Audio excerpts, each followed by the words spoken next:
Video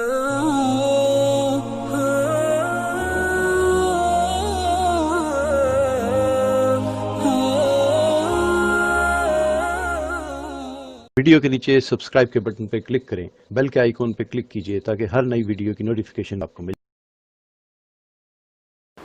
ایک بات یہ پوچھی ہے کہ یزید کے متعلق ہمارا موقف کیا ہے اہل السنہ کا؟ دیکھیں صاحب، بالکل چھنی چھنائی بات ہے کہ ہم یزید کو فاسق سمجھتے ہیں۔ ہم ایک جملہ یزید کی تعریف میں نہیں کہتے۔ انتہائی بےہودہ آدمی تھا، پرلے درجے کا فاسق و فاجر تھا، اور مسلمانوں کا خون بہانے والا۔ پچھلی پوری امت نے، یہ اب کچھ دو چار بے وقوف پیدا ہو گئے ہیں، یہ یزید کو سر پہ چڑھائے ہوئے ہیں، اور کچھ پہلے بھی ایسے تھے، ایک طبقہ تھا اور یزید کو وہ پیغمبر علیہ السلام سے معاذ اللہ برتر سمجھتا تھا۔ ان سارے بدبختوں کو چھوڑ کے یزید جیسے آدمی کی کوئی تعریف کرے گا؟ ائمہ کے درمیان اس پہ بحث ہوئی ہے کہ یزید مسلمان بھی تھا یا نہیں تھا۔ ابو حنیفہ، مالک، شافعی، احمد ابن حنبل، ان میں بحث ہوئی ہے، ان کے پیروکاروں پہ، ان کے شاگردوں میں۔ اب ڈاکٹرز کہہ رہے ہیں کہ یہ مریض بچتا ہے کہ نہیں بچتا، پینل بیٹھا ہوا ہے، اور کوئی ہم جیسا جاہل پہنچے اور کہے کہ ڈاکٹر صاحب یہ مریض بیمار ہے، وہ کہے گا اس کی زندگی موت کا سوچ رہے ہیں، تم کہتے ہو بیمار ہے۔ یزید کا یہی حال ہے۔ ائمہ مجتہدین اس مسئلے پہ غور کر رہے ہیں کہ یہ کافر تھا کہ مسلمان تھا۔ امام احمد ابن حنبل رحمۃ اللہ نے صاف کہا کہ یہ کافر تھا۔ امام ابو حنیفہ رحمۃ اللہ نے فرمایا فاسق تھا، اور ہم یزید کو اس وجہ سے، امام صاحب رحمۃ اللہ نے فرمایا کہ ہم یزید کو اس وجہ سے برا نہیں کہتے کہ وہ برائی کا مستحق نہیں تھا، ہمیں ڈر اور ہے کہ کہیں یزید کے سلسلے میں آگے چل کے لوگ حضرت معاویہ رضی اللہ عنہ پہ طعن و تشنیع نہ شروع کر دیں۔ یہ نہیں ہے کہ یزید برا نہیں تھا، ہم تو کسی وجہ سے نہیں کہتے۔ امام شافعی رحمۃ اللہ علیہ یزید کے کفر کے قائل ہیں، مالکی اس کے فسق کے قائل ہیں، حنفیوں کے تو کیا کہنے، بلخ اور بخارا مستقل مکتبہ فکر رہے ہیں حنفیوں میں۔ بلخ اور بخارا نے بڑے بڑے ائمہ پیدا کیے ہیں، خوارزم نے بڑے ائمہ پیدا کیے ہیں۔ حنفی فقہ اگر آئی ہوتی نا عربوں سے تو اس کا رنگ بالکل مختلف ہوتا، حدیث کا اس پہ غلبہ ہوتا۔ یہ حنفی فقہ آئی ہے ہماری ساری سمرقند سے، بخارا سے، افغانستان سے، اس کے پیچھے جو علاقے ہیں ترکمانستان وغیرہ، ان علاقوں سے آئی ہے۔ ان پہ تھا عقل کا غلبہ، اس لیے حنفی فقہ میں عقل بہت زیادہ آئی، حدیث کا وہ غلبہ نہیں رہا۔ حنفی فقہ میں امام محمد رحمۃ اللہ علیہ کے ذریعے جو فقہ آئی ہے، اس میں امام محمد پہ حدیث کا غلبہ تھا، کیونکہ وہ شاگرد تھے امام مالک رحمۃ اللہ علیہ کے۔ محمد نے امام مالک سے پڑھا تھا اور امام شافعی سے بڑھ گئے تھے۔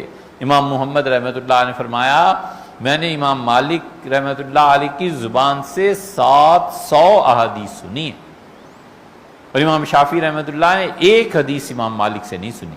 چپ، بس لوگ پڑھتے رہتے تھے، امام سنتے رہتے تھے۔ امام محمد رحمۃ اللہ علیہ کی جو فقہ ہے نا، ان کے اقوال بڑا غلبہ ہے حدیث کا۔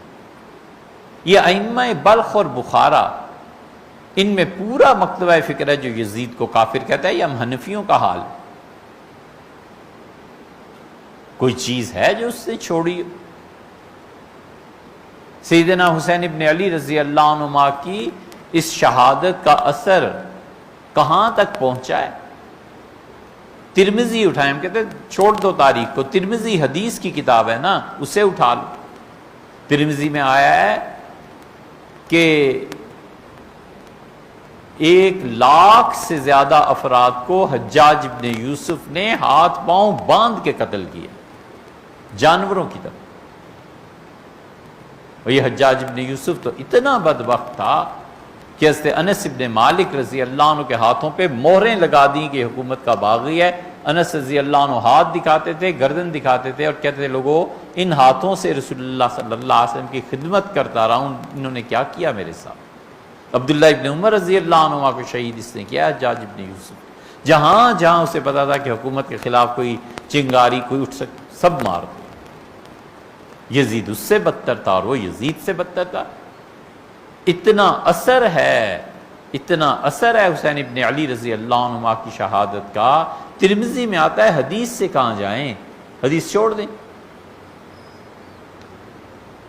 ام المومنین ام سلمہ کی بھی روایت ہے، اس پہ تو پھر کچھ تاریخی اشکالات ہیں، چھوڑ عبداللہ ابن عباس رضی اللہ عنہ کی روایت کا کیا کریں گے؟ انہوں نے سوئے گھبرا کے اٹھ بیٹھے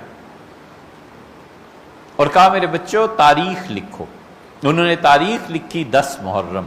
انہوں نے کہا ابا ہوا کیا ہے؟ انہوں نے کہا میں سو رہا تھا اور حضرت رسالت پناہ صلی اللہ علیہ وسلم کو خواب میں دیکھا، بکھرے ہوئے بال، چہرہ مبارک پہ کچھ مٹی کے اثرات، داڑھی مبارک میں بھی مٹی کے اثرات، اور ہاتھ میں شیشے کا ایک برتن لے کے، اور ایک میدان ہے اس سے جگہ جگہ سے جمع ہوا خون اٹھا کر اس میں ڈال دیں۔ میں نے کہا اللہ کے رسول یہ آپ کو کیا ہو گیا ہے؟ پگڑی نہیں ہے، چہرہ مبارک داڑھی پہ اثرات ہیں۔ تو حضور صلی اللہ علیہ وسلم نے فرمایا تمہیں نہیں پتا کہ میرا بیٹا کربلا ہے یہ اس میں شہید ہو گیا؟ میں نے کہا آپ کیا کر رہے ہیں؟ فرمایا میں اپنی اولاد کا خون جمع کر رہا ہوں۔ یہ حدیث میں آیا ہے۔ اس شہادت کے اثرات روح مبارکہ تک پہنچے ہیں اس بدبخت کو جس کے دور میں یہ سب کچھ ہوتا رہا، اور اس نے ان لوگوں سے بدلہ بھی تو نہیں لیا۔ چلو تمہاری مرضی، فرض کر لو نہیں تھی تو بدلہ تو لیتے، کسی کو تو مارتے، کسی پہ تو مقدمہ کوئی چیز قائم ہوتی۔ اور حدیث کو کہاں لے جاؤ گے؟ انس رضی اللہ عنہ دربار میں کھڑے اور سیدنا حسین ابن علی رضی اللہ عنہ کے ہونٹوں پہ میت سر کٹا ہوا ہے، مارتا ہے اور کہتا ہے اچھا یہ تھا، یعنی زبان سے بولتا تھا، اور پھر رخسار پہ اس نے چھڑی ماری۔ انس رضی اللہ عنہ کا نہ کر، میں نے اس رخسار پہ، اس گال پہ، ان ہونٹوں پہ حضور صلی اللہ علیہ وسلم کو پیار کرتے ہوئے، بوسہ دیتے ہوئے دیکھا ہے، مت کرو ایسے۔ اس یزید کو ہم اچھا گئے ایک لمحے کے لیے بھول جائیں کہ کربلا میں کیا ہوا ہے۔ مدینہ منورہ میں اس نے لشکر بھیجا، اہل مدینہ تک جب خبر پہنچی نا سیدنا حسین ابن علی رضی اللہ عنہ کی، تو اہل مدینہ میں حضرت حنظلہ رضی اللہ عنہ کے بیٹے تھے، انہوں نے قیادت کی۔ انہوں نے کہا اللہ کی قسم اگر ہم نے اس خون کا بدلہ نہ لیا اور حکومت کے خلاف نہ اٹھے تو پتھر برسیں گے آسمان سے، خدا کا عذاب آئے گا۔ یزید کو پتا چلا، اس نے کہا دونوں کی خبر لو، جو مدینہ منورہ میں ان کی بھی خبر لو اور مکہ میں بھی تیاریاں ہو رہی ہیں میرے خلاف اس کی بھی خبر لو۔ نتیجہ اس کا یہ نکلا کہ مدینہ منورہ پہنچے، اور یہ وہ چیز ہے جو کربلا نہ بھی ہوتا تو یہ تھوڑی بات ہے، اہل مدینہ کو وہ قتل کیا ہے، وہ قتل عام کیا ہے، 700 سے زیادہ یا 800 سے زیادہ صحابہ کرام رضی اللہ عنہ چھوٹے عمر کے مار دیے۔ صحابہ رضی اللہ عنہ کا قتل یہ کوئی جرم نہیں اس نے کیا، اور مسجد نبوی بند، گھوڑے باندھ دیے مسجد نبوی میں انہوں نے۔ حضور اقدس صلی اللہ علیہ وسلم کو کوئی تکلیف نہیں پہنچی ہوگی اس ہڑبونگ سے اور یہ جو کچھ ہو رہا۔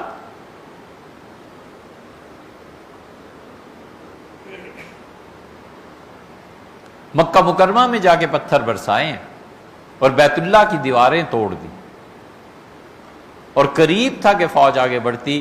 لم یبارک اللہ فی عمرہ، اللہ نے یزید کی عمر سے برکت اٹھا لی، مر گیا، 3 سال کے اندر مر گیا۔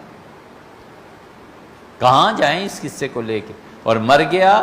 اور عبداللہ ابن زبیر رضی اللہ عنہ نے اعلان کیا، انہوں نے کہا ان طاغوتکم قد مات، وہ شیطان جو تمہارا حکمران ہے نا اس کی موت کی اطلاع آئی ہے شام والوں، وہ مر گیا، یہ بھی چھوڑ دو۔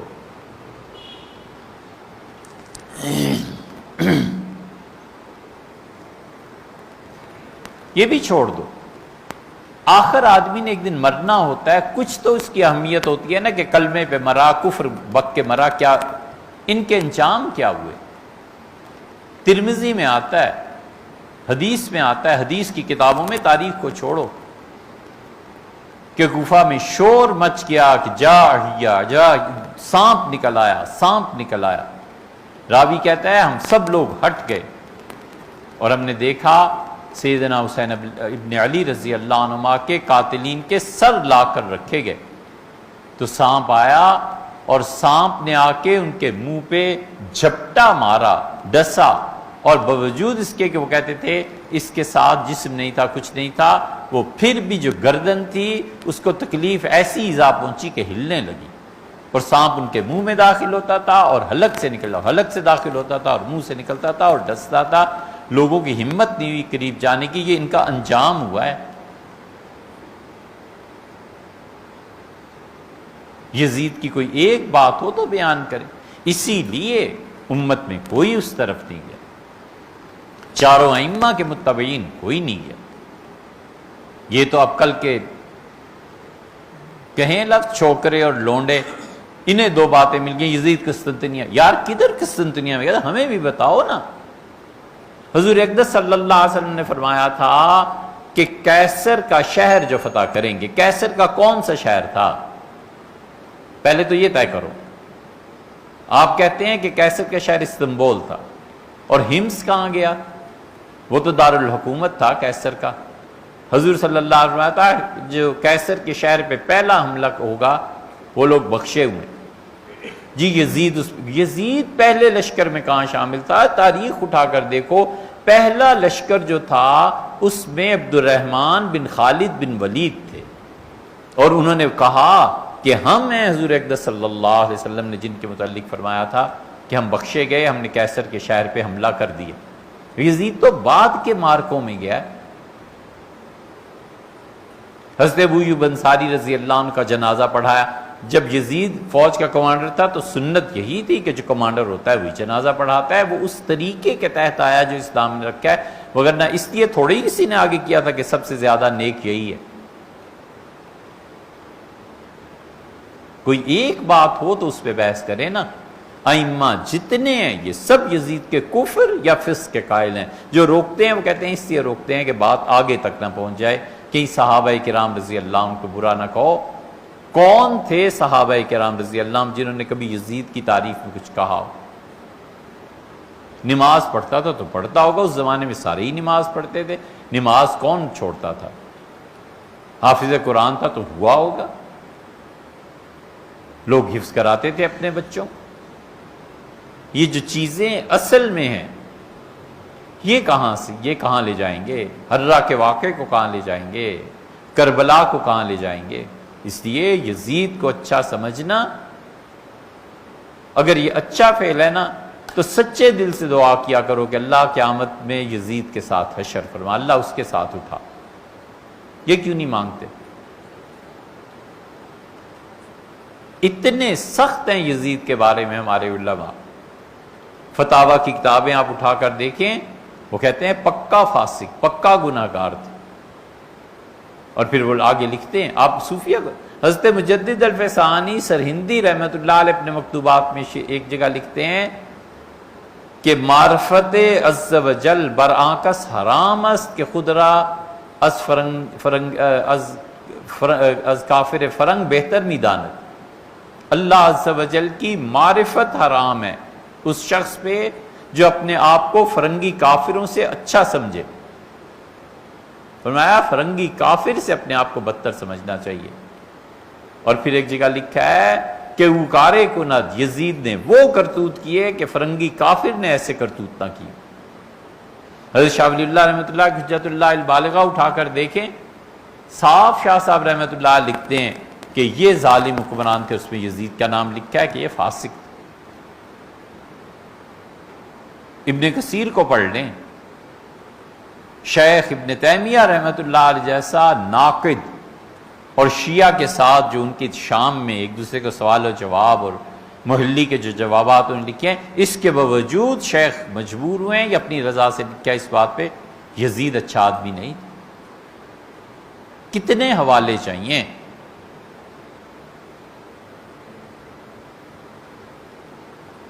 کتابوں کے ڈھیر اور انبار لگا دیں نیچے لائبریری سے نکال کے.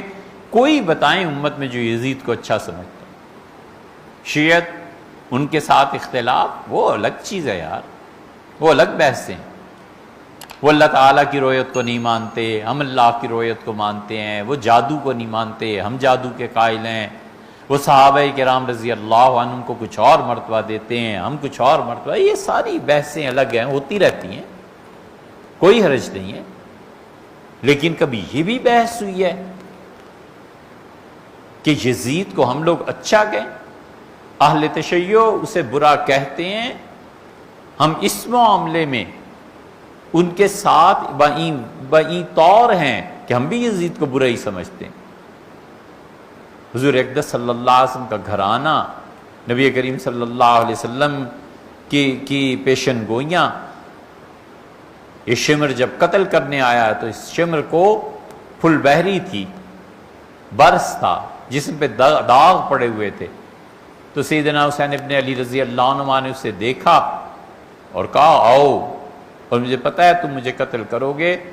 میرے نانا صلی اللہ علیہ وسلم نے فرمایا تھا کہ میرے اس بچے کو ایک چتکبرا، سفید سیاہ رنگوں والا، چتکبرا اسے کہتے ہیں نا، فرمایا تھا کہ ایک چتکبرا کتا میرے بچے تمہیں شہید کرے گا۔ فرمایا آؤ تم ہی مجھے مارو۔ حضور اقدس صلی اللہ علیہ وسلم نے جو چیزیں بتائی ہیں وہ تو اور بھی زیادہ ہیں، ہم اس کو اس پہ نہ ختم کریں۔